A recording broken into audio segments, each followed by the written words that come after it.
আসসালামু আলাইকুম। আশা করি সকলে ভালো আছেন।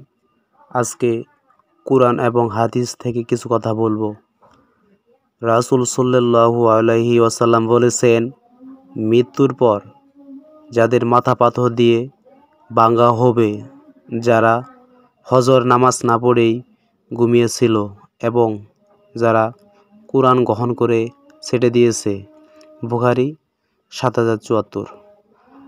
আল্লাহ তাআলা বলেন, তুমি ওই দিনকে ভয় করো যেদিন তোমার মুখে তালা লাগিয়ে দেওয়া হবে আর তোমার হাত পা তোমার কৃতকর্মে সাক্ষী দিবে। কি বলেছেন আল্লাহ? তুমি ওই দিনকে ভয় করো যেদিন তোমার মুখে তালা লাগিয়ে দেওয়া হবে আর তোমার হাত পা তোমার কৃতকর্মে সাক্ষী দিবে। সূরা ইয়াসিন আয়াত ৬৫।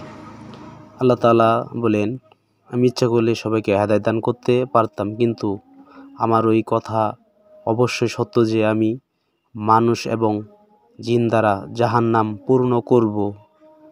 সূরা আস-সাজদা আয়াত ১৩। আরও নতুন নতুন ইসলামিক কোরআন হাদিস থেকে কিছু কথা শুনতে চাইলে আমাকে একটু সাপোর্ট করুন।